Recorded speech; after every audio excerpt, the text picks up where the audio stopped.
Good morning, अस्सलाम वालेकुम। सुनो पाकिस्तान की अहम खबरों और इम्पोर्टेंट प्रोग्राम में आपको खुशामदीद कहते हैं। मैं हूं नजफ राजा और मेरे साथ मौजूद हैं उज़ैर मलिक। और उम्मीद है जनाब आप बिल्कुल ठीक ठाक होंगे। लाहौर का मौसम तो बड़ा ही बेहतरीन है जनाब, दिल फरेब है, दिल नशी है, तो आप इस मौसम को एंजॉय कर सकते हैं। लेकिन आपको ये भी बता दें कि सुबह आते हुए यहाँ पर हमें ये जो मौसम था, ये जो अब्र रहमत थी, ये किसी हद तक जहमत यूँ साबित हुई कि एक तो सिग्नल्स मुकम्मल तौर पर बंद थे और जो सिग्नल्स थे वहाँ पर जनाब वार्डन भी मौजूद नहीं थे, और फिर आप अंदाज़ा लगाएं कि चारों तरफ से एक ट्रैफिक का बहाव आ रहा हो और फिर वहाँ पर कोई मौजूद ना उसको रेगुलेट करने के लिए। लेकिन उसमें भी एक अच्छी बात ये हुई नजफ, मैंने देखा कुछ लोग गाड़ियों से उतरे, कुछ शहरी रज़ाकाराना तौर पर वॉलंटरली हाथों में उन्होंने छतरी पकड़ी हुई है और जनाब छतरी थामे वो ट्रैफिक को अपने तय मैनेज करते रहे। पॉजिटिव जेस्चर, ये बड़ा पॉजिटिव है। और सुबह के टाइम हर कोई ऑफिस जा रहा है और एक इम्पोर्टेंट टाइम स्कूल जा रहे होते हैं बच्चे, तो बड़ा मसला होता है। लेकिन खैर हम एक और पॉजिटिव न्यूज़ शेयर करते हैं और वो जनाब न्यूज़ ये है कि इस खबर के दो हिस्से हैं।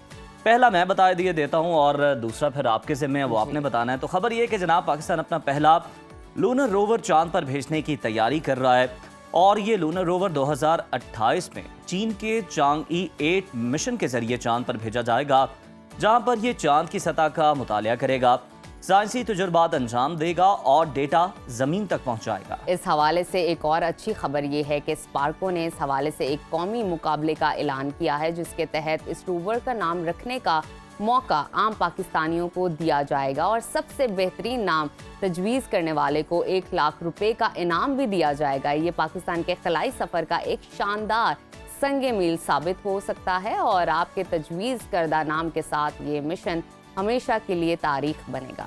तो जनाब हम भी कोई नाम मिलकर सोचते हैं, ब्रेक में आप भी सोचिए। अभी प्रोग्राम में वक्त हुआ है मौसम की सूरत हाल जानने का, क्योंकि रात को तो लाहौर में जनाब खूब बादल बरसे, सुबह तक भी ये सिलसिला जारी रहा और खूब गरज बरस हुई। तो बाकी नजफ आपको बताएंगी मौसम मुल्क भर में कैसा। इन डिटेल मौसम की सूरत हाल से आगाह करते हैं।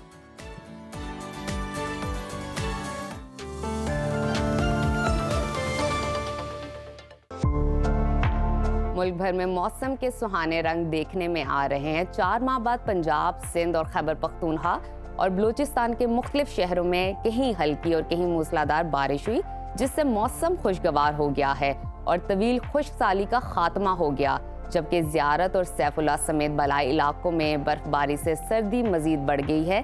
महकमा मौसमियात के मुताबिक बारिश का सिलसिला आइंदा 24 से 48 घंटों तक जारी रहने का इम्कान है। मुख्तलिफ शहरों में मौसम की क्या सूरत हाल है, आइए जानते हैं। सबसे पहले जिक्र करते हैं गिलगित बल्तिस्तान का, जहां शदीद सर्दी का राज बरकरार है। बेशतर इलाके बादलों की लपेट में हैं। गिलगित में दर्जा हरारत कम से कम 6 और ज़्यादा से ज़्यादा 18 डिग्री रहने का इम्कान है। स्कर्दू की तरफ चलते हैं, वहाँ पर दर्जा हरारत कम से कम -1 और ज़्यादा से ज़्यादा 10 डिग्री रहने की तवक्को है। महकमा मौसमियात ने आइंदा 24 घंटों के दौरान गिलगित बल्तिस्तान में बारिश और बर्फबारी का इम्कान जाहिर किया है। और अब आज़ाद कश्मीर का रुख करते हैं। वादी के बलाई इलाके शदीद सर्दी की लपेट में हैं। बादलों ने भी डेरे डाल रखे हैं। दारुल हुकूमत मुजफ्फराबाद में कम से कम दर्जा हरारत 7 और ज़्यादा से ज़्यादा 25 डिग्री रहने का इम्कान है। श्रीनगर की तरफ चलते हैं, वहाँ पर कम से कम पारा -1 और ज़्यादा से ज़्यादा 17 डिग्री रहने की तवक्को है। मौसम का हाल बताने वालों ने आइंदा 24 घंटों के दौरान आज़ाद कश्मीर में बारिश और बर्फबारी की पेशगोई की है। और अब आपके साथ शेयर करते हैं खैबर पख्तूनख्वा का मौसम, जहां बेशतर इलाकों में बादल खुलकर बरसे। पेशावर की बात करें तो वहां पर दर्जा हरारत कम से कम 7 और ज़्यादा से ज़्यादा 25 डिग्री रहने का इम्कान है। सवात की तरफ चलते हैं, जिसको पाकिस्तान का स्विट्ज़रलैंड कहा जाता है। वहाँ पर कम से कम टेम्परेचर 0 और ज़्यादा से ज़्यादा 14 डिग्री रहने की तवक्को है। महकमा मौसमियात के मुताबिक आइंदा 24 घंटों के दौरान खैबर पख्तूनख्वा के बेशतर इलाकों में बारिश और पहाड़ों पर बर्फबारी मुतवक्के है। और अब रुख कर लेते हैं पंजाब की तरफ। लाहौर समेत जुनूबी पंजाब के मुतादिद अजला में बारिश हुई, जिसके बाद मौसम खुशगवार हो गया। लाहौर में दर्जा हरारत कम से कम 14 और ज़्यादा से ज़्यादा 27 डिग्री रहने का इम्कान है। वफाकी दारुल हुकूमत इस्लामाबाद का तज़किरा करते हैं, वहां पर कम से कम पारा 6 और ज्यादा से ज्यादा 25 डिग्री रहने की तवक्को है। मुल्तान की बात कर लेते हैं। वहां पर कम से कम टेम्परेचर 12 और ज्यादा से ज्यादा 20 डिग्री रहने का इम्कान है। मौसम का हाल बताने वालों ने आइंदा 24 घंटों के दौरान ज्यादातर अजला में बारिश की पेशगोई की है, जबकि मरी गिलियात में बर्फबारी मुतवक्के है। और अब चलते हैं सुबह बलूचिस्तान के मौसम की तरफ, जहां शुमाल मशरकी इलाकों में बारिश और बर्फबारी हुई। सूबाई दारुल हुकूमत कोयटा का दर्जा हरारत कम से कम 3 और ज्यादा से ज्यादा 19 डिग्री रहने का इम्कान है। महकमा मौसमियात ने आइंदा 24 घंटों के दौरान बेशतर इलाकों में बारिश, पहाड़ों पर बर्फबारी का इम्कान जाहिर किया है। और आखिर में हमेशा की तरह जिक्र कर लेते हैं सुबह सिंध के मौसम का, जहां कश्मोर, मीरपुर, माथीलो, कंदकोट समेत दीगर इलाकों में बारिश हुई। शहर कायद कराची में भी हवाएं चल रही हैं और शहर में कम से कम दर्जा हरारत 20 और ज्यादा से ज्यादा 32 डिग्री रहने का इम्कान है। हैदराबाद की तरफ चलते हैं, वहां पर कम से कम पारा 19 और ज्यादा से ज्यादा 34 डिग्री रहने की तवक्को है। महकमा मौसमियात के मुताबिक आइंदा 24 घंटों के दौरान सिंध के ज्यादातर इलाकों में मौसम खुश्क रहने का इम्कान है।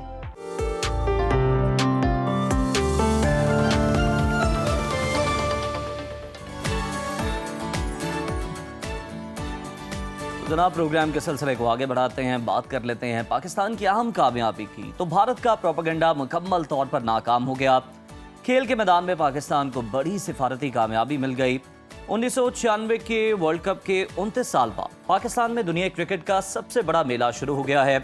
ट्रॉफी की जंग में दुनिया की 8 बड़ी टीमें आमने सामने हैं और क्रिकेट का बुखार है कि सर चढ़कर बोल रहा है। चौके छक्कों की बरसात जारी है, विकेटें उड़ाई जा रही हैं और ऐसे में शायकीन का जोशो खरोश दीदनी है।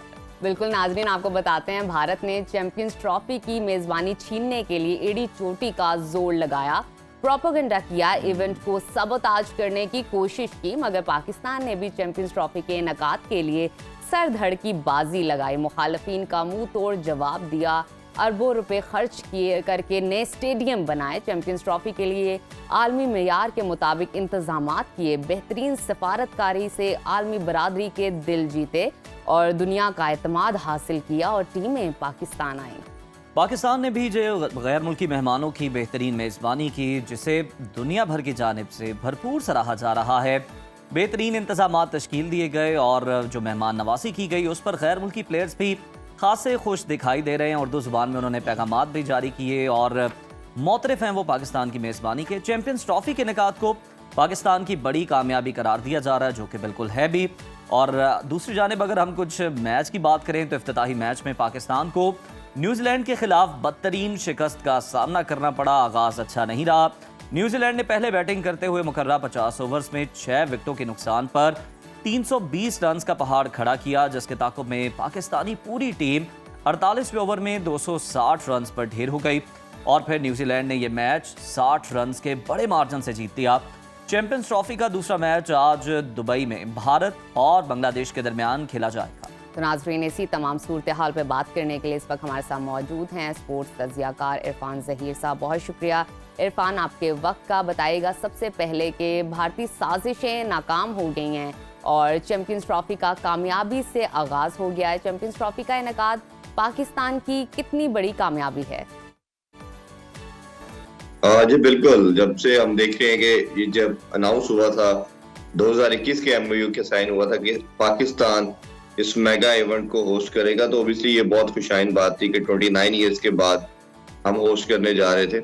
और हमने देखा कि ग्रेजुअली जिस तरह हमने अपने तीनों स्टेडियम की अपग्रेडेशन की, उनकी रेनोवेशन की और फिर जिस तरह फैंस ने उसको सराहा और पूरी दुनिया ने हमारा साथ दिया सिवाय भारत के, और उन्होंने हर जगह पे कोशिश की पाकिस्तान को डेंट करने के लिहाज से, चाहे वो पाकिस्तान ट्रैवल करने के लिहाज से बात हो, जर्सी पे नाम लिखने की बात हो या कैप्टन को भेजने की बात हो ओपनिंग सेरेमनी में, हर जगह पे उन्होंने पाकिस्तान को नुकसान पहुंचाने की कोशिश की।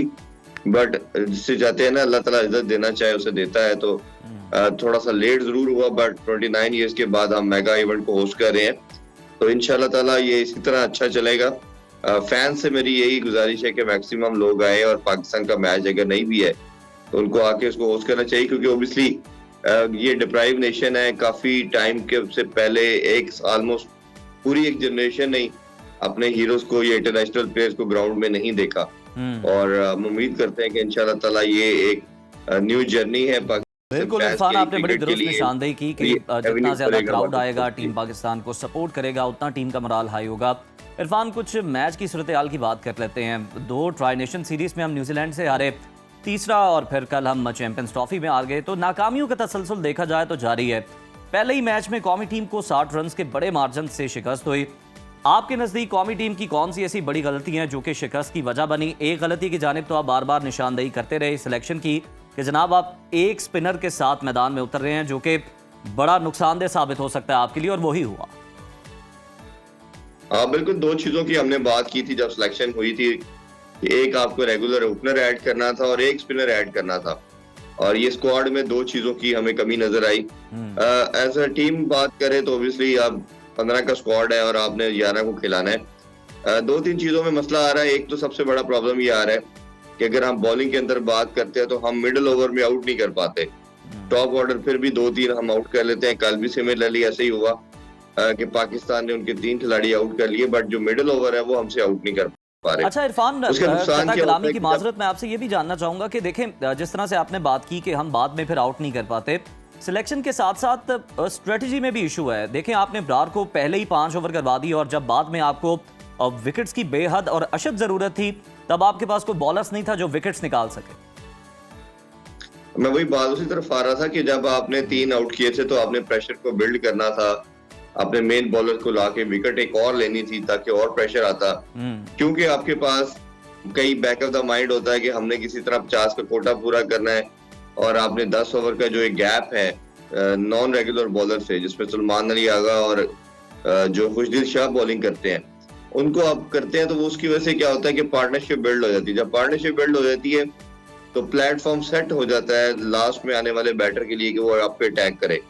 एक तो मिडिल ओवर का मसला है, दूसरा हमारा जितने भी ये ट्रायो है नसीम, शाहीन और हारिस रऊफ का, आप ये देखिए 1.5 साल से ये सबसे ज्यादा रन कंसीड कर रहे हैं, और खासतौर पे डेथ ओवर के अंदर तो शाहीन जिस तरह रन देते हैं और हारिस रऊफ रन देते हैं। कल भी हमने देखा कि लास्ट 10 ओवर में 100 प्लस हुआ जी, और लाहौर में जो पहला मैच हुआ था उसमें 130 प्लस हुआ था।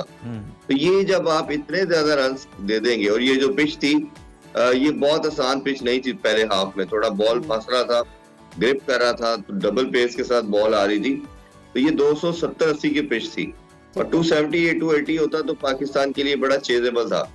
फिर जब हम बैटिंग की बात करते हैं तो हमारी उसमें काफी लिमिटेशन एक्सपोज होना शुरू हो गई है। एक ही बैटर था जो थोड़ा कंसिस्टेंट रन करता था, बाबर आजम, वो पहले स्ट्रगल कर रहा था। दूसरा नहीं सही कसर के आपने उनका बैटिंग ऑर्डर चेंज किया, वो एक किसी शक्ल में चले गए हैं, किसी शेल में चले गए हैं। फिर इसी तरह आपने देखा कि वो ग्राउंड से बाहर चले गए फखर, तो उनको जरा लेट आना पड़ा। अच्छा इरफान, मैं आपसे जानना चाहूंगी, अभी सारी आप मिस्टेक्स की बात कर रहे हैं जिनको बेहतर बनाने की जरूरत है, और टीम सिलेक्शन की जब हम बात करते हैं तो पहले दिन से ही तहफ़्फ़ुज़ात का इजहार किया जा रहा है। चंद प्लेयर्स की कारकर्दगी पर भी सवालात उठाए जा रहे हैं, जैसे कि अभी भी आप पिन पॉइंट कर रहे हैं, मगर हम देखते हैं इसके बावजूद इंतजामिया टस से मस नहीं हुई। सिलेक्शन कमेटी की हटदर्मी की आपको क्या वजूहात नजर आती हैं?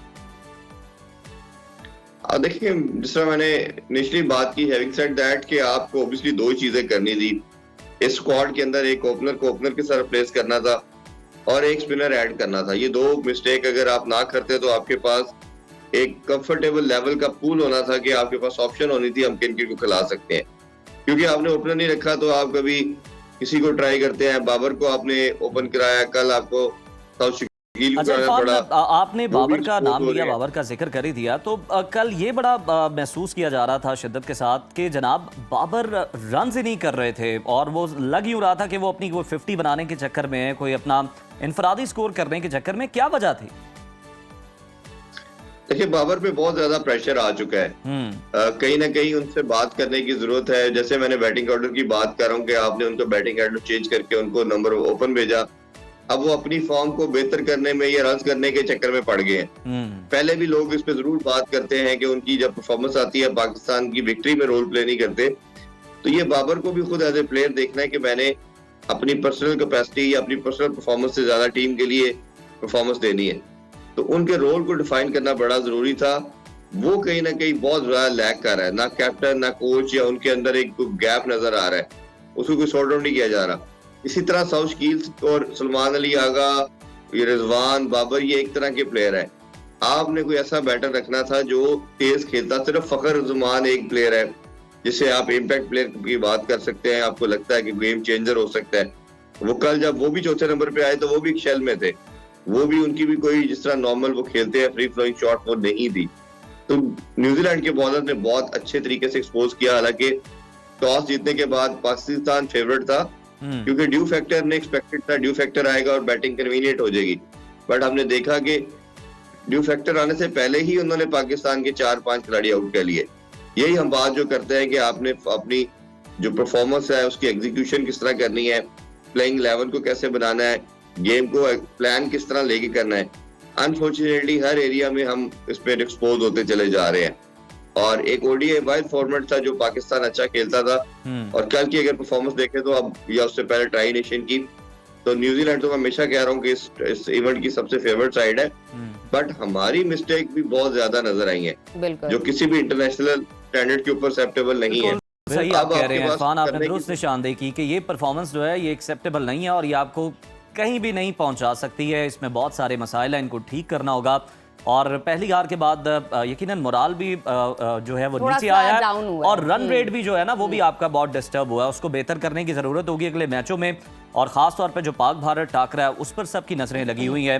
तो अब परफॉर्म करने के अलावा कोई रास्ता है नहीं है। तो जनाब आपने रन रेट भी बेहतर करना है और देखना यह कि क्या टीम में कोई तब्दीली आती है या नहीं आती, ये तो अब सिलेक्शन कमेटी ही देख के बताएगी। जब इंडिया का मैच होता है तो आपको नफसियाती तौर पे वैसे ही बड़ा प्रेशर फील हो रहा होता है, तो परफॉर्मेंस को बेहतर करने की जरूरत है। उम्मीदें बरकरार है, दो अभी थोड़ा सा मोराल डाउन हो गया है। कमबैक करेंगे, देखें ना हम अपनी टीम के साथ हैं, जो मर्जी बिल्कुल, और होप फॉर द बेस्ट। अभी वक्त है छोटी सी ब्रेक का, कहीं मत जाइए, देखते रहिए सुनो Pakistan. Welcome back to Suno Pakistan. नाजरीन, दुनिया क्रिकेट की सबसे बड़ी जंग शुरू हो गई है। इस असाब की जंग में कौन मैदान मारेगा, किसको शिकस्त का सामना करना पड़ेगा, कौन सा प्लेयर खुशकिस्मत साबित होगा और किसके सितारे गर्दिश में रहेंगे। चैंपियंस ट्रॉफी से मुतालिक पेशनगोइयां जानने के लिए इस वक्त हमारे साथ मौजूद हैं मारूफ astrologer Agha Bahishti. Welcome to Suno Pakistan आगा साहब। सबसे पहले बताइएगा, कौमी टीम के सितारे गर्दिश में नजर आ रहे हैं, कब तक सितारे गर्दिश में रहेंगे और आइंदा मैचेस में बेहतरी का कितना इम्कान है? कौमी टीम के सितारे क्या कहते हैं?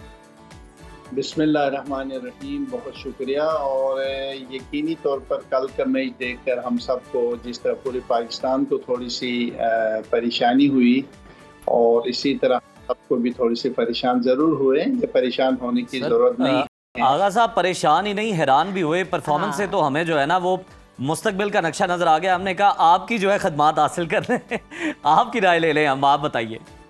तो बस हम कल देख रहे थे कि यकीनी तौर पर पाकिस्तान की जो गर्दिश के सितारे हैं वो आहिस्ता आहिस्ता निकल रहे हैं, और मुझे उम्मीद है इंशाअल्लाह आने वाले वक्त में, आने वाले मैचेस में पाकिस्तान हैरान कुन तौर पर अच्छी कारकर्दगी दिखाएगी और पाकिस्तान टीम आगे बढ़ेगा, इंशाअल्लाह फाइनल तक जाएगा। क्योंकि सितारों की जो मूवमेंट है वो मुकम्मल तौर पर पाकिस्तान के हक में नज़र आता है।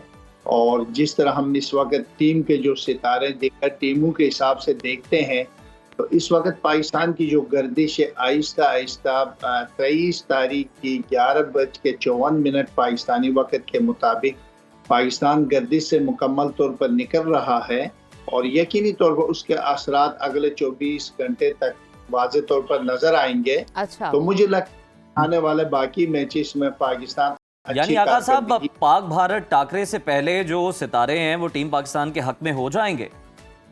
मुकम्मल तौर पर पाकिस्तान के हक में नजर आते हैं। जबरदस्त। खेल के हवाले से जब हम देखते हैं तो अब हिसाब किताब तो जब टीमों के जो खिलाड़ी जब मैदान में उतरते उस हिसाब से देखते हैं। कप्तान टू जब हम इस वक्त देखते हैं या पाकिस्तानी टीम के जो आदात देखते हैं तो बेजाहिर इस वक्त जवाल पर नजर आते हैं। ऐसी कोई कारकर्दगी या बेहतर जो नजर आनी चाहिए वो टीम नजर नहीं आती, सबसे कमजोर टीम नजर आती है। जब हम सितारों में देखते हैं तो इंशाल्लाह 23 तारीख से पाकिस्तान के सितारे जो है वो पाकिस्तानी टीम के सितारे और रुजवान के सितारे, बाबर आजम के सितारे इस वक्त बेहतरी की तरफ जा रहे हैं। अच्छा, बाबर के सितारे आगा साहब बेहतरी की तरफ जा रहे हैं। बताएं कि हमारे स्टार प्लेयर हैं, 22 इनिंग्स हो गई हैं, कोई सेंचुरी नहीं बना पा रहे और बैटिंग जो है वो उनकी बड़ी सुस्त चल रही है। क्या उनके स्टार्स कहते हैं, क्या उनकी फॉर्म भी हम 23 के समझें आसपास वापस आ जाएगी? क्योंकि वो सिर्फ हमारा ही नहीं बल्कि इंटरनेशनली उन्हें बड़ा रिकग्नाइज किया जाता है एज अ बैट। नहीं, इंशाल्लाह अब बाबर के सितारे अपनी जगह पर मुकम्मल तौर पर आ रहे हैं और बुलंदी की तरफ जा रहा है और मूवमेंट उसकी चेंज हो रही है। मुझे उम्मीद है कि अब जो दुबई में जो मैच हो रहे हैं उसमें इंशाल्लाह बाबर आजम बहुत ज़बरदस्त तरीके से कारकर्दगी दिखाएगा, क्योंकि बाबर के सितारे, रिजवान के सितारे, आगा अली के सितारे, इनके सितारों के मूवमेंट को देखते हुए हम ये कह सकते हैं कि आने वाला वक्त पाकिस्तान के लिए बहुत अच्छा और शानदार, और बिलखुसूस बाबर आजम मुझे उम्मीद है इंडिया के खिलाफ सेंचुरी भी मारेगी। क्या बात है, ज़बरदस्त। चलें प्रेडिक्शन उम्मीद करते हैं कि बेहतर आपकी और साबित होगी। हमें थोड़ा सा इन डिटेल बता दीजिएगा कि पाकिस्तान पिछले 7 साल से चैंपियंस ट्रॉफी का चैंपियन है। इस इवेंट में पाकिस्तान का सफ़र कहाँ तक आप देख रहे हैं और क्या पाकिस्तान सेमीफाइनल्स में पहुँच सकेगा या फाइनल्स तक पहुँच सकेगा, क्या कहते हैं? देखिए, मौजूदा जो सितारों की जो हिसाब किताब आज तक देखते हैं तो पाकिस्तान खैर उसकी कोई पोजीशन वाज़े तौर पर नज़र नहीं आती है। अलबत्ता आगे क्योंकि 23 तारीख से पाकिस्तान के जो क्रिकेट टीम के जो सितारे हैं वो चेंज हो रहे हैं, उसकी बुनियाद पे तो मैं कह सकता हूँ कि पाकिस्तान आगे बढ़ेगा और बेहतर जो है वो मुझे तो उम्मीद है कि फाइनल तक जा सकती हैं सितारों की निस्बत। अलबत्ता इस वक्त जो टॉप के जो सितारे हैं वो अफगानिस्तान के बहुत ज़बरदस्त नज़र आते हैं, साउथ अफ्रीका के भी बेहतर हो चुके हैं और साथ साथ न्यूजीलैंड का भी शानदार है। तो इंडिया के लिए जो मौजूदा आज की जो टीम है बांग्लादेश उनको टफ दे सकती है। अलबत्ता मुझे ऐसा लगता है कि आज की जो मैच है वो इंडिया जो है वो जीत जाएगा और आगे बढ़ेगा, और इसी तरह ये 4 टीमें आगे बढ़ती हुई नज़र आती हैं। न्यूजीलैंड और अगले जो 2 मैचेस जो है वो हारती हुई नजर आती हैं। इंडिया और पाकिस्तान जो आगे बढ़ती हुई नजर आती हैं और आगे से अफगानिस्तान और ऑस्ट्रेलिया आगे बढ़ती हुई। बिल्कुल ठीक। आगा साहब, 22 फरवरी को लाहौर में 2 रिवायती हरीफ ऑस्ट्रेलिया और इंग्लैंड के दरमियान बड़ा अहम मैच होने वाला है और पाकिस्तान और भारत के बाद ये वो 2 रिवायती हरीफ हैं जिनके मैच का जनाब बड़ा इंटरेस्ट है, बड़ा इंतज़ार है। तो सर, ऑस्ट्रेलिया के 5 टॉप प्लेयर्स तो टीम में मौजूद ही नहीं हैं, तो फिर किस टीम का पलड़ा भारी रहने का इम्कान है, क्या बताते हैं सितारे? तो इसमें 22 तारीख को इंग्लैंड की जो पोजीशन है वो बहुत ज़बरदस्त नज़र आती है और फिलहाल टीम और कप्तान के हिसाब से हम जब हिसाब लगाते हैं तो क्योंकि फाइनल तो होता है जब खिलाड़ी फाइनल होते हैं, तो अलबत्ता जब इस पोजीशन के मौजूदा हालात में मुझे लगता है लाहौर का जो मार्का है, लाहौर की जो मैच है वो इंग्लैंड को जीतना चाहिए, क्योंकि इंग्लैंड के सितारे इस वक्त बहुत शानदार और बहुत ही ज़बरदस्त, बहुत अच्छे नज़र आते हैं और इस वक्त जो है वो ऑस्ट्रेलिया के जो सितारे हैं इंग्लैंड के मुकाबले में काफ़ी कमज़ोर नज़र आते हैं। मगर आगे जाकर फिर जो मूवमेंट नज़र आती है, जो चेंजिंग नज़र आती है, बेज़ाहिर बड़े खिलाड़ी न होने भी ऑस्ट्रेलिया आगे बढ़ता हुआ नजर आता है। क्या बात है। अच्छा आगा साहब, ये भी हमें बताइएगा कि दुनिया के सबसे बड़ा मार्का 23 फरवरी को पाक भारत टाकरा होने जा रहा है। क्या पाकिस्तान भारत को ज़ेर कर सकेगा? क्या देख रहे हैं, क्या महसूस कर रहे हैं, क्या प्रेडिक्शंस कह रही हैं इस वक्त? देखिए, हमारी तो हिसाब से यही है कि 23 तारीख को ये पाकिस्तान की खुशबख्ती है कि पाकिस्तानी टीम की बिलखुसूस और पाकिस्तानी अवाम की शायद दुआएं लग गई हैं। इतनी जल्दी तेज़ी के साथ गर्दिश नहीं निकलता है, तो पाकिस्तानी टीम की गर्दिश निकल गई है। तो मुझे लगता है कि उसके बाद औक़ात उसके असरात 24 घंटे तक माहिरीन फल्कियात कहते हैं उसके असरात मुकम्मल होते हैं। तो 11:54 पर या 11 बजे से आप कह भी सकते हैं, तो दुबई के टाइम या पाकिस्तानी टाइम के मुताबिक तो 11:54 पर जब पाकिस्तान के सितारे, पाकिस्तानी टीम के सितारे गर्दिश से निकल रहे हैं, तो फिर यकीनी तौर पर मुझे ऐसा लगता है कि इंशाअल्लाह अल्लाह ताला की ताईद और मदद से पाकिस्तानी टीम इस दफ़ा अपनी रिवायत को, चैंपियन ट्रॉफी की रिवायत को बरकरार रखते हुए यकीनी तौर पर इनको शिकस्त देगा और पाकिस्तान जो है वो जीत जाएगा। बिल्कुल आगा साहब, हम भी यही उम्मीद करें कि पाकिस्तान जो अपना टाइटल है उसका दिफा करे और फिर से जीते। आगा साहब ज़रा ये भी बताइएगा कि अब हम थोड़ा सा आगे चलते हैं, ये बताएं कि सेमीफाइनल में आपको कौन सी टीम्स नज़र आ रही हैं, और साथ ही ये भी बता दीजिए कि चैंपियंस ट्रॉफी का अगला चैंपियन किसे देख रहे हैं?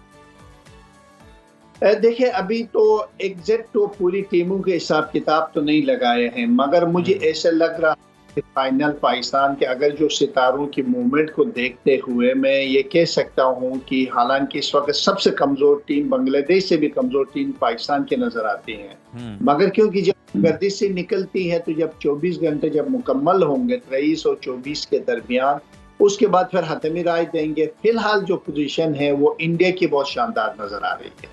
जी बिल्कुल ठीक आगा साहब, बहुत शुक्रिया आपकी मौजूदगी का, आपने हमें प्रेडिक्शन से आगाह किया, होप भी कहीं ना कहीं दिलाई है कि अभी डाउन होने की ज़रूरत नहीं है।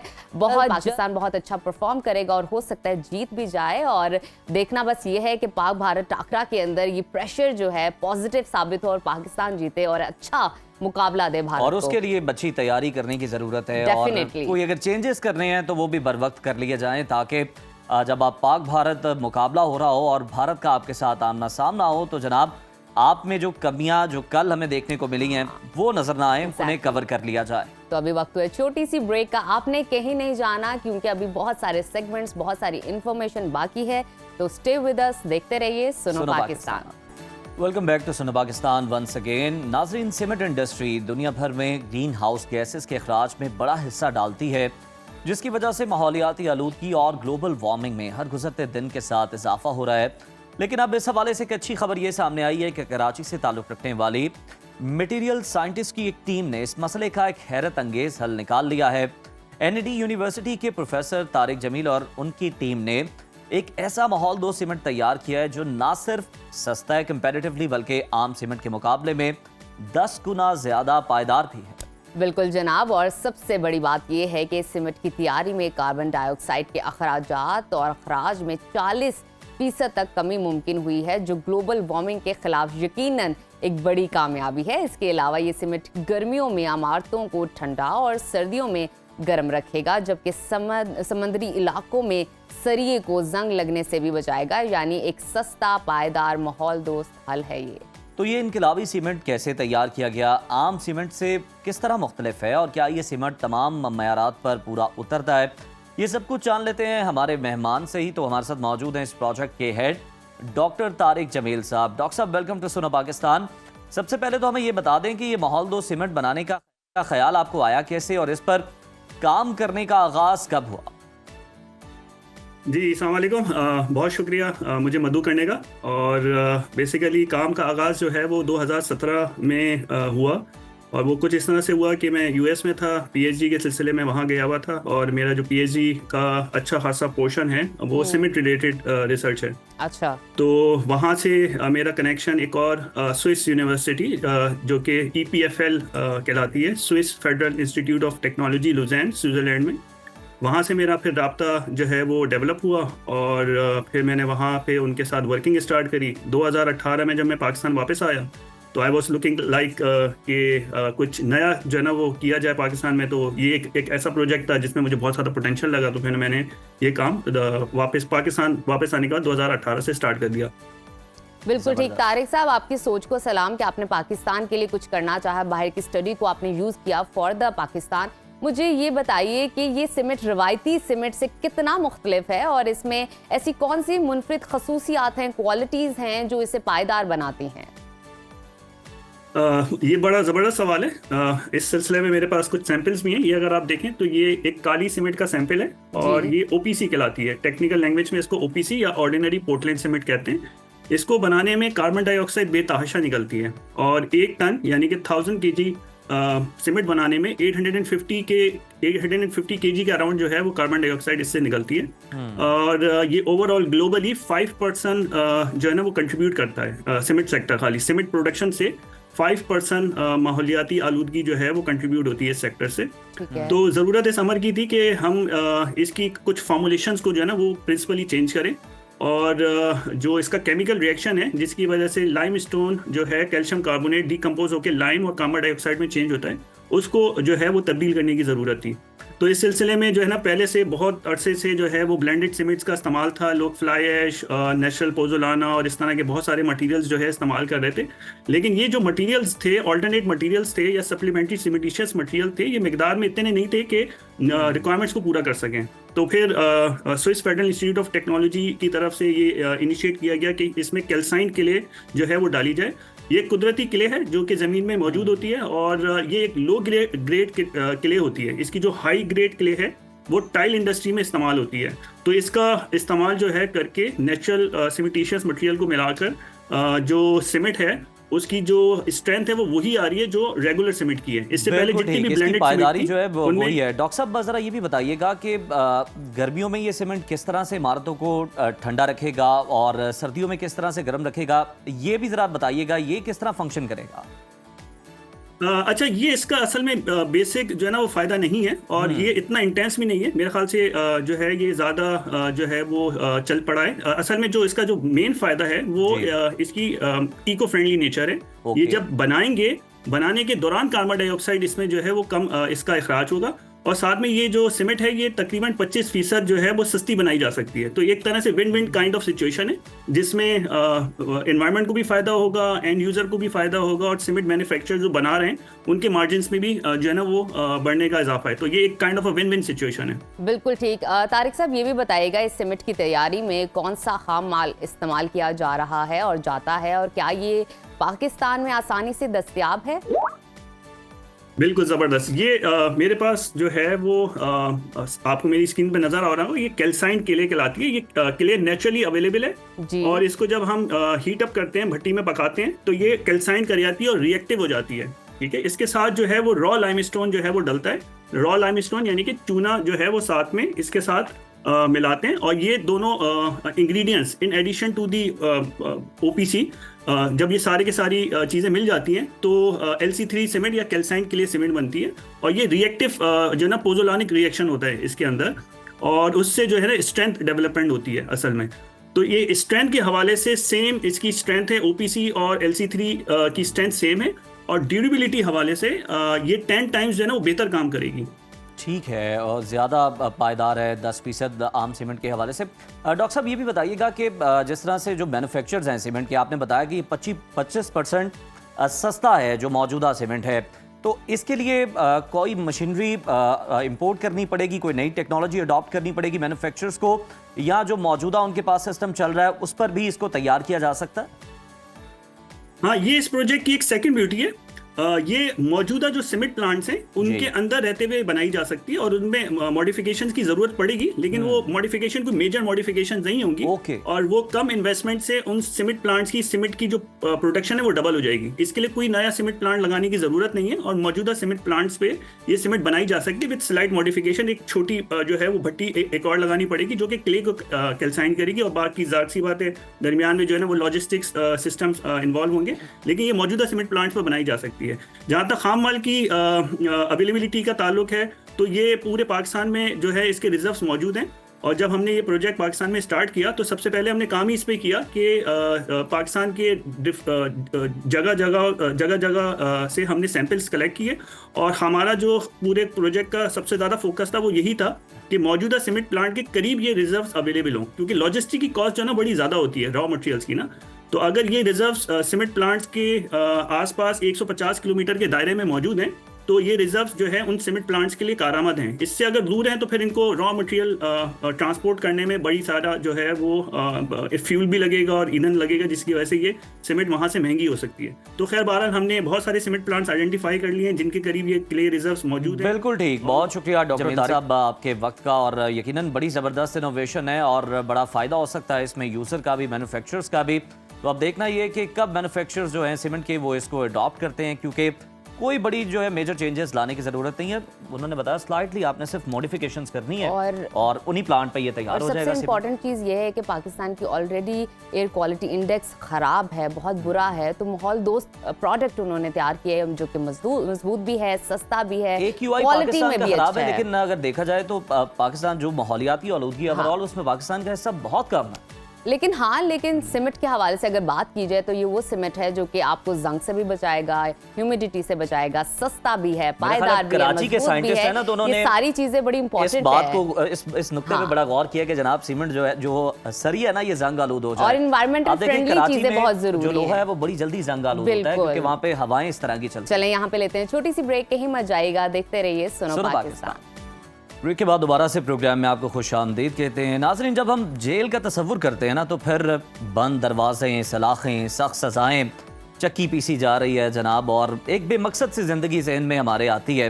लेकिन अब ये सोच तब्दील हो रही है। पंजाब की जेलों में एक ऐसा इनकलाबी प्रोग्राम मुतारिफ करवाया गया है जिसने कैदियों के मुस्तकबिल को एक नई समत दी है। जी हाँ नाजरीन, हम बात कर रहे हैं अब होगा हुनरमंद असीद प्रोग्राम की, जिसके तहत कैदियों को मुख्तलिफ फ़नी तरबियत दी जा रही है ताकि वो रिहाई के बाद एक मुफीद शहरी बन सके, अपने लिए रोज़गार पैदा कर सकें और माशरे में मस्बत किरदार अदा कर सकें। और सबसे ज़बरदस्त बात यह है कि इन कैदियों के हाथों से बनी अशिया जैसे कि कारपेट, फर्नीचर, कंबल, फुटबॉल, यूनिफॉर्म, चारपाइयाँ और दीगर अशियाँ लाहौर में डिस्प्ले सेंटर्स में फ़रोख्त के लिए पेश की जा रही हैं ताकि इनकी मेहनत को पहचान मिल सके। तो आज के सेगमेंट में हम इसी मौजू पर बात करने जा रहे हैं और जानेंगे कि ये मंसूबे कैसे कैदियों को मुफीद शहरी बना रहे हैं।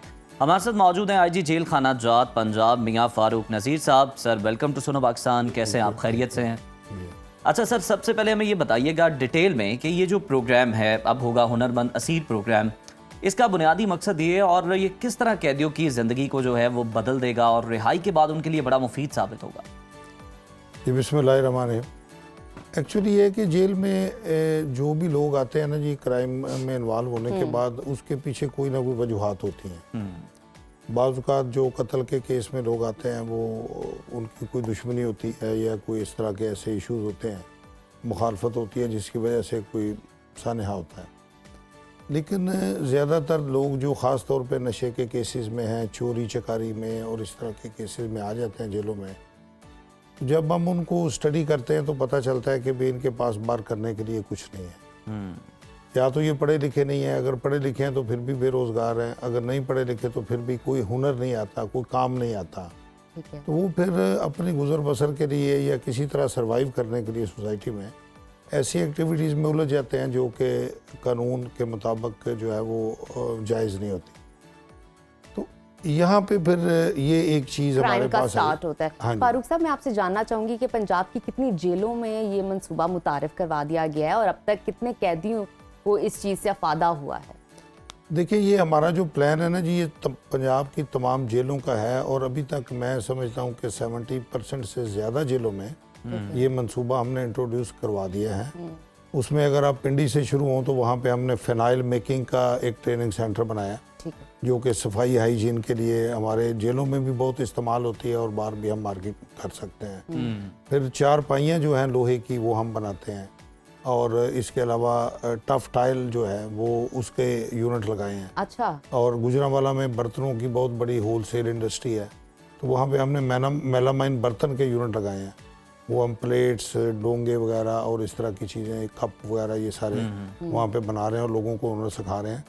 वो इसलिए कि जब वो बाहर जाएं तो बाहर मार्केट ऑलरेडी मौजूद है तो वो एम्प्लॉय हो जाएंगे। फारूक साहब, बाहर जाके तो उन्हें फ़ायदा होगा। ये बताइएगा कि बहुत से घरों के जो सरबराह हैं वो जेलों के अंदर मौजूद हैं, जो ये काम करते हैं, जो ये अशिया मसनूआत तैयार करते हैं, इनका इन्हें कोई मुआवजा भी दिया जाता है ताकि ये जेल में रहकर भी अपनी फैमिली को सपोर्ट कर सके?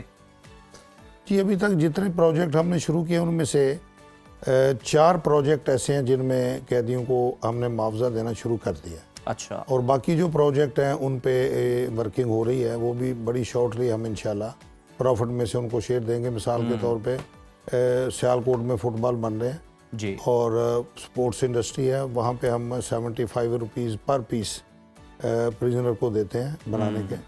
और इसी तरह लाहौर में हमने फर्नीचर की वर्कशॉप जो है वो बनाई है कोट लखपत जेल में, तो उसमें जो कारीगर है उसको 1000 रुपया और जो ट्रेनर है उसको 500 रुपया दे रहे हैं। ज़बरदस्त। इसी तरह अगर आप चले जाएं साहिवाल में जी, तो वहाँ जेल के अंदर काफ़ी सारी कंस्ट्रक्शन हो रही है, तो वो लेबर पहले जो बाहर से आती थी, अब हमने कंट्रैक्टर से एग्रीमेंट किया है कि जेल के अंदर से लेबर आप एंगेज सर इसी में ज़िमनी सवाल एक ये पैदा होता है कि ये जो अशिया है ये आप मार्केट में फरोख्त करते हैं या अपना कोई डिस्प्ले सेंटर बनाया हुआ है जहाँ पे ये दस्तयाब है? जी, अभी एक हमारा डिस्प्ले सेंटर लाहौर में मौजूद है जहाँ पे ये चीज़ें हम सेल करते हैं, लेकिन अभी यकम से हमने ये शुरू करना है, प्रोग्राम बना दिया है। हम हर जेल में एक काउंटर बना रहे हैं जहाँ पे वेटिंग एरिया होता है, लोग मुलाकात पे आते हैं। तो ये चीज़ें जो हम तैयार कर रहे हैं, लेदर शूज़ हैं, उसमें साबन हम तैयार कर रहे हैं, बाथ सोप तैयार कर रहे हैं, बल्ब तैयार कर रहे हैं, फिनाइल तैयार कर रहे हैं, फुटबॉल है, इस तरह की सारी चीज़ें वो डिस्प्ले पे हम लगाएंगे काउंटर पे, और वहाँ से लोग जो है वो खरीद सकेंगे। और ये पंजाब की 44 जेलों में हम ये अपना एक सेल पॉइंट जो है वो डेवलप। फारूक साहब, मुझे ये बताइए कि कैदियों की रिहाई के बाद किस तरह की मदद फराहम की जाती है? कैदियों को कोई सपोर्ट किया जाता है कि वो जेल से रिहा होने के बाद अपना कोई बिजनेस, कोई इस तरह का छोटा सा खोलकर अपना माली मदद के तौर पर अपने हुनर को इस्तेमाल कर सकें? देखिए, इसमें जेलों में सोशल वेलफेयर ऑफिसर जो है वो मौजूद है। पंजाब की तमाम बड़ी जेलों में सोशल वेलफेयर डिपार्टमेंट ने सोशल वेलफेयर ऑफिसर बनाए हुए हैं। जेल का असल काम है कैदी को अपनी कंट्रोल में और कस्टडी में रखना। बिल्कुल ठीक। और उसको अभी ये चीज़ें जो इंटरनेशनल प्रैक्टिसेस के तहत हमने जो है वो हमने हमारे ऑफिसर जो हैं कुछ 100-150 जो है अमेरिका से, दूसरे मुल्कों से ट्रेनिंग करके आए हैं, तो वहाँ की जो गुड प्रैक्टिसेस हैं वो हमने अडॉप्ट की हैं। तो अब बाहर का जो जेल के बाहर का जो एरिया है वो हमारी अमलदारी में नहीं आता, तो यहाँ वहाँ पे फिर सोशल वेलफेयर ऑफिसर जो हैं वो रीइंटीग्रेट कराते हैं रोज़गार के हवाले से भी और काम के हवाले से। लेकिन ये मैं आपको बताऊं कि ये जो हमने प्रोग्राम शुरू किया है, इसकी मार्केट में ऑलरेडी स्किल्ड लेबर की शॉर्टेज है जी। अगर एक बंदा जेल से वेल्डिंग का कोर्स करके जाता है, इलेक्ट्रीशियन का, प्लम्बर का, एयर कंडीशनिंग एंड रेफ्रिजरेशन का कोर्स करके जाता है जी, तो उसको जाते ही जॉब मिल जाती है। क्योंकि ये आप देखें गर्मियों में एसी खराब हो जाए, सारा सारा दिन मैकेनिक नहीं मिलता। बिल्कुल ठीक। तो अगर एक बंदे के पास हुनर होगा तो उसको यानी ये प्रॉपर रिसर्च के साथ शुरू किया पूरी गया। और नीड असेसमेंट मैंने ये नोट किया, बड़ा जबरदस्त है। जैसे आपने बताया कि सियालकोट की अगर हम मिसाल ले लें तो वहाँ पर जो खेलों का सामान है तो वो बनवाया जा रहा है जेलों में, बड़ा जबरदस्त है। फारूक साहब, ये बताइए कि अब तक जो ट्रेनिंग करवाई गई हैं, सबसे ज्यादा मकबूल और कामयाब ट्रेनिंग कौन सी साबित हुई है? सबसे ज़्यादा जो कैदियों ने इंटरेस्ट शो किया ना जी ट्रेनिंग में, वो है मोटरसाइकिल मैकेनिक और ट्रैक्टर ओवरहालिंग की स्कीम है। अच्छा। साहिवाल जेल में हमने ट्रैक्टर ओवरहालिंग की स्कीम बनाई थी आज से कुछ 4-5 साल पहले। तो ये एरिया जो है ज़्यादातर एग्रीकल्चर बेस्ड है, तो जो ज़मींदार हैं या इस तरह के काश्तकारी के साथ रिलेटेड लोग हैं वो जेलों में होते हैं। तो उन्होंने बड़े शौक से जो है ना, अभी भी और पहले भी अब तक तकरीबन सैकड़ों लोग सीख चुके हैं, तो वो बड़ी दिलचस्पी से ये काम सीखते हैं। क्योंकि वो कहते हैं जी कि बाहर जाके ये हमारी रोज़मर्रा की ज़रूरत है कि ट्रैक्टर के बारे में हमें पूरी इल्म हो, क्योंकि ट्रैक्टर उनका ब्रेड विनर है। ट्रैक्टर अगर ख़राब हो जाए 2-3 दिन तो समझ लें उनका काम रुक जाता है। इसी तरह आप देखें कि सड़क पे आप बाहर निकलें तो 70% जो ट्रांसपोर्ट है वो मोटर बाइक्स है। जी हाँ। तो मोटर बाइक्स का अगर बंदा हुनर सीख जाता है तो एक तो वो अपनी, अगर उसकी अपनी बाइक है तो उसको मेंटेन कर सकता है, बल्कि वो अपना छोटा मोटा मोटरसाइकिल मैकेनिक का जो यूनिट है वो चला सकता है। तो इन दो कोर्सेज में बहुत ज़्यादा, और ख़वातीन में ब्यूटिशियन की जो क्लासेज हैं वो बहुत पॉपुलर है। अच्छा, हाँ जी, हमको तकरीबन 17 जिलों में ब्यूटिशियन के कोर्सेज ख़वातीन को करवा रहे हैं। 6 महीने का कोर्स है, और हमें फीडबैक आती है जो ख़वातीन रिहा हो जाती हैं कि उन्होंने कोई बहुत बड़ा कोई सैलून या ब्यूटी पार्लर नहीं खोला, वो अपने घर में बैठ के डेली 1000, 2000, 3000 रुपया बहुत हल्के फुल्के जो मोहल्ले में शादियों पे खवातीन, ब्यूटी इंडस्ट्री में तो आपको पता गुंजाइश हमेशा से रहती है, तो ये बहुत पॉपुलर है। अच्छा, मुझे ये बताइए, इस प्रोग्राम के बाद कैदियों के बिहेवियर में, उनके रिस्पॉन्स में क्या आप लोगों ने फील किया पॉजिटिव चेंज? क्योंकि जो हम नोटिस कर रहे हैं कि हर चीज़ आप लोगों ने फैक्ट्स एंड फिगर से स्टार्ट की है कि मार्केट में किस चीज़ की नीड है, कैदियों को कैसे रखना है, किस तरह इंटरनेशनल प्रैक्टिसेस हैं, तो डेफिनेटली आपने कैदियों के रिस्पांस और बिहेवियर में भी चेंजेस देखे होंगे, कैसे जी हैं? उसमें ये देखें कि आपने देखा होगा कि सोशल मीडिया पे कि कई लोगों ने अपने घरों में शेर रखे होते हैं। जी। शेर इतना खतरनाक जानवर है, खूनख्वार जानवर मशहूर है, और लेकिन लोग उनके साथ मिल रहे होते हैं, उनको प्यार कर रहे होते हैं, और वो उनके साथ इतने फेमिलियर होते हैं कि जैसे 2 सगे भाई होते हैं। ऐसे ही है। वजह क्या है कि आप उसकी केयर कर रहे हैं, टेम कर रहे हैं, उसको खाना दे रहे हैं, उसको गोश्त दे रहे हैं, उसकी लुक आफ्टर कर रहे हैं, गर्मी सर्दी से बचा रहे हैं। तो वो शेर जैसा जानवर जो है, जिसकी फितरती खूनखारी है, वो भी आपके साथ फेमिलियर है। तो इसी तरह इंसान तो एक बहुत बड़ी अल्लाह ताला की बनाई हुई अशरफुल मखलूकात में से एक चीज़ है। तो अगर आप उससे प्यार करेंगे, उसको आप अच्छा स्किल देंगे, अच्छा खाना देंगे, बीमारी की सूरत में मेडिसिन देंगे, तो वो किसी हो ही नहीं सकता कि वो आपको आगे से रिस्पॉन्स ना दे। बिल्कुल ऐसे ही। फारूक साहब, जेलों की हम सिक्योरिटी की अगर आप बात कर लें तो गुज़श्ता दिनों तमाम सुप्रिटेंडेंट जो जेल है उन्हें सिक्योरिटी के इंतजाम को बेहतर बनाने के लिए मुरासले भी लिखे गए। जेलों की सिक्योरिटी को फुल प्रूफ बनाने के लिए आपकी बतौर आईजी क्या हिकमत अमली है? देखिए, उसमें यह है कि बाकायदा रूल्स बने हुए हैं, कानून बने हुए हैं, उनकी ऊपर अमल दरामद जो है वो असल चीज़ है जी। तो उसके लिए रिसोर्सेज भी हम प्रोवाइड करते हैं, फिर मॉनिटरिंग करते हैं और सरप्राइज विजिट्स भी करते हैं, रेगुलर विजिट्स भी करते हैं। हमारे पास फील्ड में 8 DAG हैं जो अपनी अपनी रीजन को हेड करते हैं। इसी तरह इंस्पेक्टरेट है, होम डिपार्टमेंट है जो ओवरऑल एक वहाँ पे भी एक मॉनिटरिंग विंग है। तो ये चेक एंड बैलेंस के तहत सारा निज़ाम जो है ना जी वो चलता है कि ताकि जो गवर्नमेंट ने पॉलिसी दी है, जो SOPs दी है, उन पर अमल दरामद को यकीनी बनाया। बिल्कुल ठीक। हमें ये भी बताइए, गुज़िश्ता दिनों अदालत में एक रिपोर्ट जमा करवाई गई थी और उसमें इंकशाफ किया गया था कि 2 जेल इस वक्त लाहौर में मौजूद है, कोट लखपत और सेंट्रल जेल, जहाँ पे कैदियों की तादाद ज़्यादा है, जगह की कैपेसिटी से ज़्यादा कैदी रखे गए हैं। तो उसके हवाले से कोई आप लोगों ने हल तलाश किया हो, कोई सोल्यूशन, कोई सॉर्ट आउट किया हो अब तक?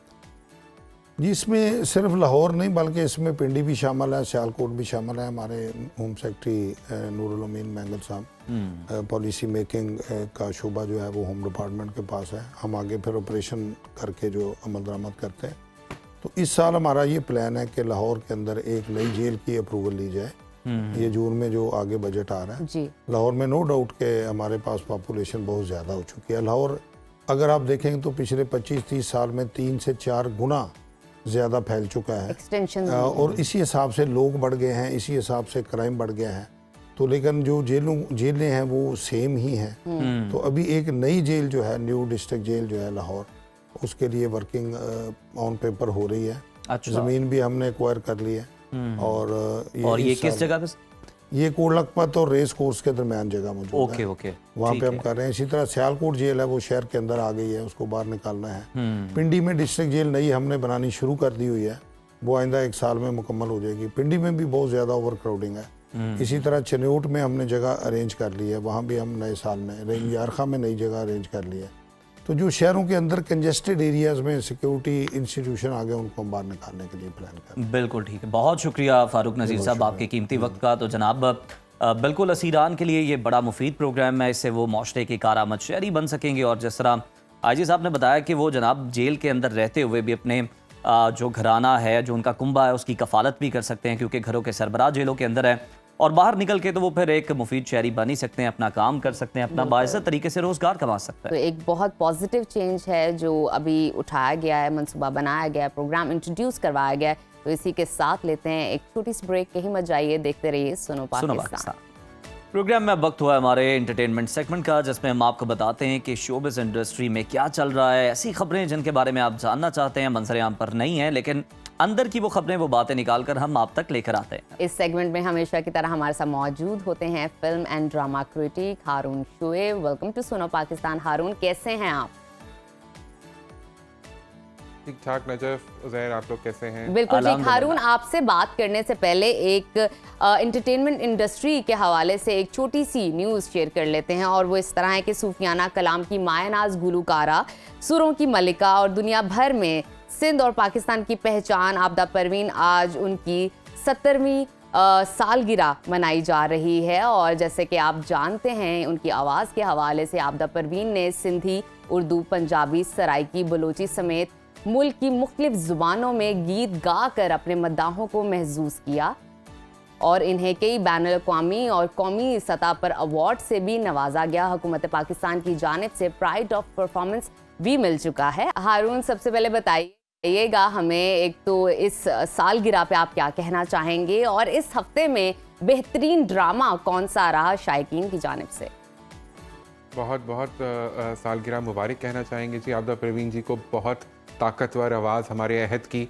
और मैं ये कहता हूँ कि वो सूफ़ी शायर तो अब शायद नहीं रहे, लेकिन ये जो गुलकार हैं हमारे, और पाकिस्तान इस मामले में बहुत ही मिट्टी यहाँ की ज़रखेज़ है कि यहाँ के जो गाने वाले हैं, चाहे वो नुसरत साहब हों, चाहे वो आबदा जी हों, ऐसी ऐसी बड़ी आवाज़ें, ऐसे ऐसे बड़े नाम हैं कि इन्होंने सूफीज़म को और ये जो सूफी थॉट है इसको जिंदा रखा हुआ है और आज भी रेलेवेंट है। और हारून, क्योंकि अब हम अगर आप शायद बात किताब करें उठा कि के पढ़ते नहीं ऐसे हैं। शोरा नहीं रहे तो उनका जो लिखा हुआ कलाम है उसे गाना भी बड़ा मुश्किल है, उसके साथ इंसाफ करना भी बड़ा मुश्किल है। जी जी, और ये बड़ी आवाज़ें हमारे पास, तो मेरे ख्याल में इस हवाले से हम जो हैं वो बहुत आगे हैं कि मौसीकी की जब बात होती है और अच्छी खूबसूरत आवाज़ों की बात होती है तो पाकिस्तान जो है वो उस मामले में ये मिट्टी बहुत ज़रखेज़ है। सो आपदा जी को बहुत बहुत सालगिरह मुबारक और अल्लाह ताला उन्हें लंबी ज़िंदगी दे आमीन। और वो इसी तरह गाती रहें और हमारे लिए खूबसूरत खूबसूरत कलाम जो है वो पेश करती रहें। जी, ड्रामा के हवाले से बताइएगा कि इस हफ्ते कौन सा शायकीन की जानिब से पसंद किया जा रहा है? अच्छा, आपने जो जिस मौजू से शुरू किया वो सूफियाना कलाम की बात की, तो उसी तरह का एक उसी से जोड़ते हुए मैं कहूँगा जो ड्रामा इस हफ्ते मेरे ख्याल में शायकीन के जहनों पर छाया रहा, सोशल मीडिया पर तो ऑफ कोर्स उसकी गूंज सुनाई देती ही रही और फिर अब मेरे ख्याल में ये आगे कई हफ्तों तक इस ड्रामे की बात होती रहेगी, वो है तन मन नीलो नील। तो वो पंजाबी का वो जो एक बहुत हाइप ये है, सूफियाना बहुत कलाम हाइप है कि मैं नील कराइया नील का मेरा तन मन नीलो नील, तो वो जो है ये ड्रामा जो था उसने लोगों को चौंका दिया, डिस्टर्ब किया, चौंका दिया, शॉक किया, लेकिन जो पैगाम छोड़कर गया ये ड्रामा वो पैगाम बहुत रेलेवेंट है। मेरे ख्याल में एक बहुत ही खूबसूरत पेशकश थी सैफ़ी हसन की और मुस्तफ़ा आफरीदी की राइटिंग और फिर लिखा और प्रोड्यूस किया हुआ सुल्ताना सिद्दीकी साहिबा का, तो सब अदाकारों की बहुत मेहनत, सबको मुबारकबाद और हम सब के लिए ये ज़रूरी है कि ड्रामा देखें जिन्होंने नहीं देखा। बिल्कुल और हारून, जिन्होंने ये देखी बड़ा है, ज़रूरी वो है जिन्होंने इससे- नहीं देखा। लेकिन आप देखें कि कितनी खूबसूरती से जो हकीकी हमारे समाजी मसाइल हैं उनको ड्रामे में दिखाया गया है। तो इससे ये भी साबित होता है कि जो ऑडियंस है वो हकीकी ज़िंदगी पर मबनी ऐसे जो मौज़ूआत हैं, जो समाजी मसाइल हैं माशरे में चल रहे हैं, उनको ड्रामाज में देखना ज़्यादा पसंद करते हैं। जी उज़ैर, बिल्कुल। और अगेन आपने अच्छा कहा क्योंकि आपने स्पॉइलर नहीं दिया, जिन लोगों ने नहीं देखा वो देख लें। लेकिन वाकई मेरे ख्याल में इस ड्रामे ने साबित कर दिया कि जो रेटिंग की गेम है, ये जो बड़े बड़े अदाकारों की गेम है, ये जो सास बहू के ड्रामे की गेम है, कपड़ों की, गाड़ियों की, बड़े बड़े घरों की, आलीशान घरों की गेम है, ये गेम जो है ये मेरे ख्याल में हमारे प्रोडक्शन हाउसेस को शायद ज़्यादा मुतासिर करती है। हमारा अवाम जो है वो कंटेंट देखना चाहता है, अच्छी कहानी देखना चाहता है, मौज़ूआती प्रोडक्शंस देखना चाहता है, और अगर वो पेश की जाएंगी और अच्छे तरीके से पेश की जाएंगी तो लोग उसे देखते हैं। और इस ड्रामे की मकबूलियत इसी बात का सबूत है कि लोगों ने देखा भी और लोग उसके ऊपर बात भी कर रहे हैं। सो मेरे ख्याल में ऐसे ड्रामे और बनने चाहिए। बिल्कुल, बड़ी ज़बरदस्त स्टोरी लाइन है इसकी। हारून, इसके अंदर जो फ़नकारों ने अपने फ़न का मुजाहरा किया वो बड़ा ज़बरदस्त है। तो मेरा ख्याल है इनमें से भी कुछ फ़नकार ऐसे होंगे जिन्हें आप बड़ा बेहतरीन कहेंगे इस हफ्ते का। तो बताएं कि कौन से ऐसे अदाकार हैं जिन्हें नाजरीन ने बड़ा सराहा इस हफ्ते? नुमान मसूद ने बहुत चौंकाया जी, क्योंकि उनको अभी तक मैं समझता हूँ कि इतने लंबे करियर में इस लेवल की अदाकारी और इतना कॉम्प्लेक्स कैरेक्टर करने का मौका नहीं मिला था। तो उन्होंने बहुत खूबसूरत अदाकारी की। नादिया अफगन ने उनके सामने उसी तरह जो है वो एक एक्शन का रिएक्शन होता है, तो उन्होंने भी बहुत खूबसूरती से अपना किरदार निभाया। नादिया बहुत अच्छी, बड़ी डेप्थ वाली अदाकारा हैं ही, हमेशा हमने देखा है। फिर आपको समिया मुमताज़ नज़र आएंगी, और यंगस्टर्स में अगर आप देखें तो शुजा ने, अम्मार ने और सहर ने, ये तीन जो यंगस्टर्स की एक तिकोन थी। और ऑफ कोर्स जो एंटागनिस्ट का रोल कर रहे थे, जो इस ड्रामे का विलन था, उन्होंने भी बहुत खूबसूरत अदाकारी की। तो तमाम फनकार जो थे वो अपने किरदारों में नगीनों की तरह जड़े हुए थे। लेकिन मैं फिर कहूँगा कि अहम बात यह है कि वो फनकार इतनी खूबसूरत अदाकारी के बावजूद कहानी से बड़े नहीं हुए, कहानी बड़ी रही। तो मेरे ख्याल में इस ड्रामे की कामयाबी की बड़ी वजह इसकी कहानी, इसका कंटेंट है। बिल्कुल ठीक हारून, आपने सस्पेंस भी रखा और सब कुछ कह भी दिया बहुत ही कमाल तरीके से। हमने ड्रामा की बात की, हमने एक्टिंग की बात की, अब कुछ बात कर लेते हैं म्यूज़िक की। कौन सा सॉन्ग इस टाइम पर ट्रेंड कर रहा है इस हफ्ते के लिए, और क्या रेकमेंड करेंगे हमारे नाजरीन को उस सॉन्ग के लिए?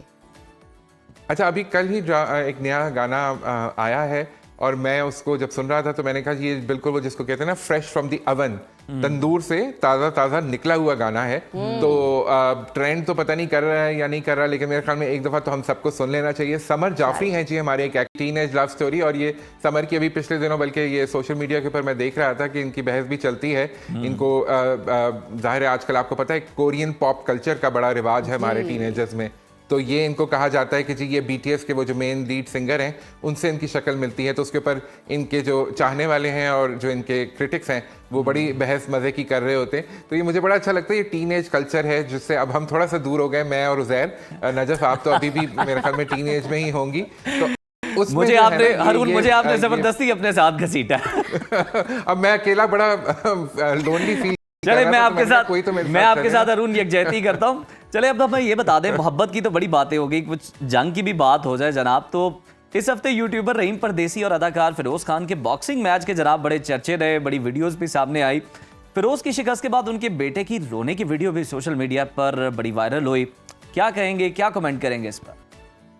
मैं जी यही कहूँगा कि सुल्तान उनके बेटे का नाम है, सुल्तान को अल्लाह ताला लंबी ज़िंदगी दे, खुशियाँ दे। लेकिन मेरे ख्याल में फ़िरोज़ खान को बहैसियत बाप जो है वो थोड़ा सा ज़िम्मेदार हो जाने की कोशिश करनी चाहिए, क्योंकि ये मेरा नहीं ख्याल कि इतनी एग्रेसिव गेम में जहाँ पर एक बच्चा अपने बाप को मुमकिना तौर पर, उस वक्त तो उनको ज़ाहिर है पता नहीं होगा, मुमकिना तौर पर पिटते हुए देखेगा, खून भी निकल आता है। Boxing is a very aggressive game और लाइव उसको देखना मेरा एक्सपीरियंस है, आई डोंट नो आप लोगों ने देखा है या नहीं।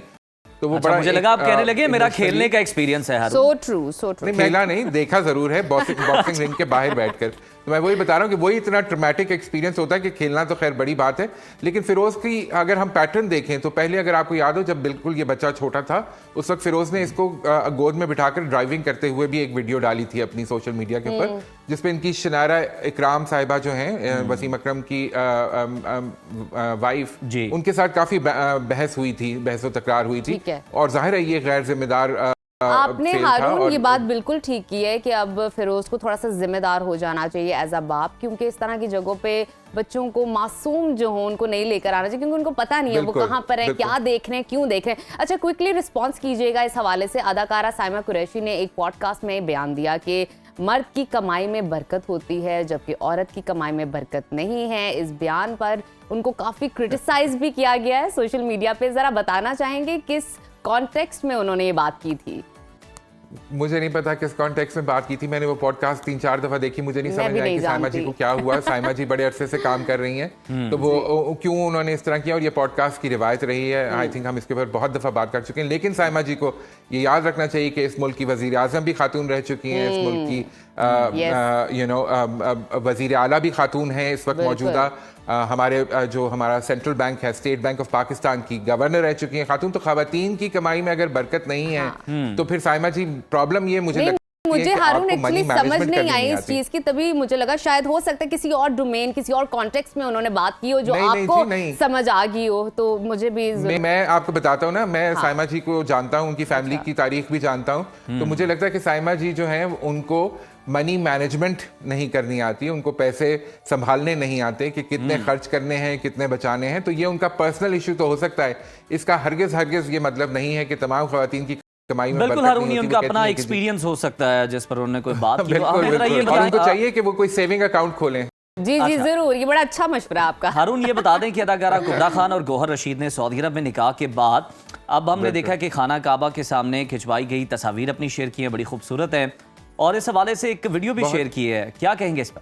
जी बहुत बहुत खूबसूरत, बहुत बहुत मुबारक हो इस नए जोड़े को, और क्या खूबसूरत आगाज़ है इस नई ज़िंदगी का कि वहाँ पर जो सबसे दुनिया में इस वक्त पाक साफ जगह, वहाँ पर इन्होंने अपना ये नया रिश्ता बनाया भी और इसका आगाज़ किया है।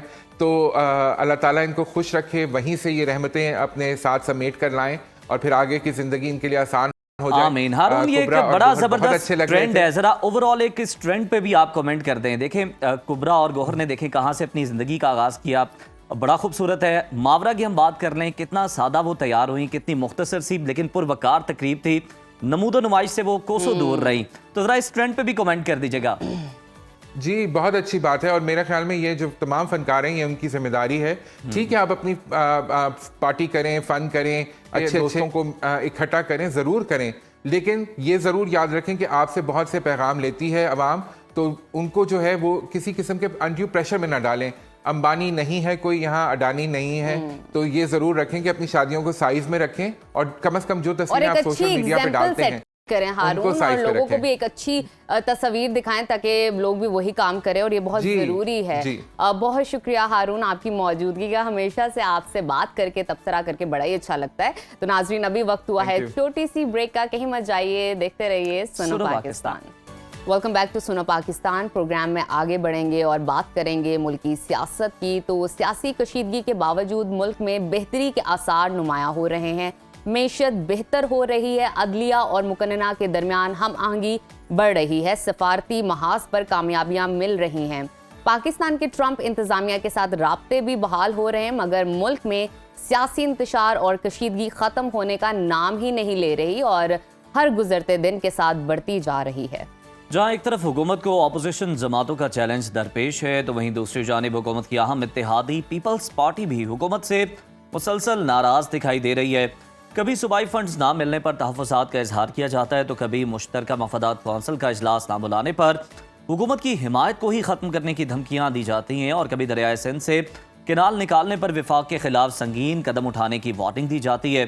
तो कभी हम देखते हैं कि सिंध में सड़कें ना बनने का इल्ज़ाम वफाकी हुकूमत पर धर दिया जाता है, और अब तो ये दावे भी हो रहे हैं कि अगले 2 साल में बिलावल भुट्टो जरदारी जो है वो वज़ीर आज़म होंगे और वही पाकिस्तान को ठीक करेंगे। तो नाजरीन, इसी तमाम सूरत हाल पे बात करने के लिए हमारे साथ मौजूद हैं पीपल्स पार्टी के सीनियर रहनुमा कादर खान मंदोखेल साहब।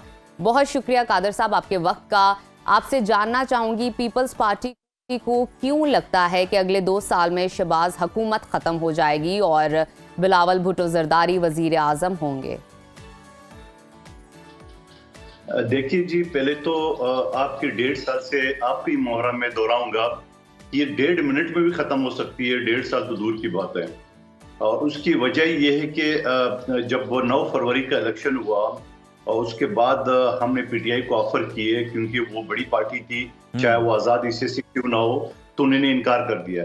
अब उसके बाद हमारे पास कोई चारा नहीं था मुस्लिम लीग नून को सपोर्ट करने का। अगर हम सपोर्ट नहीं करते तो ये 3 ऐसी पार्टियां हैं कि 2 पार्टी इकट्ठी होके तो कोई हुकूमत बनती है। तो अगर पीपल्स पार्टी सपोर्ट नहीं करती मुस्लिम लीग नून को, तो ना वो फाकी हुकूमत बन सकती थी, ना कौमी असम्बली। लेकिन गालबन उनको यही गलतफहमी है, क्योंकि जो हमारे पंजाब के MNA MP है, वहाँ उन अफसरान को लगाए गए जो एंटी पीपल्स पार्टी है। हमने ये नहीं कहा कि हमारे चहेते अफसरान को लगाया जाए, हमने ये कहा कि कम से कम ये तो देख ले कि ये शख्स अफसरान में होते हैं, पुलिस अफसरान में, ब्यूरोक्रेसी में होते हैं, कुछ किसी पार्टी का साइड है, कुछ किसी का ले रहे। नंबर 1 बात।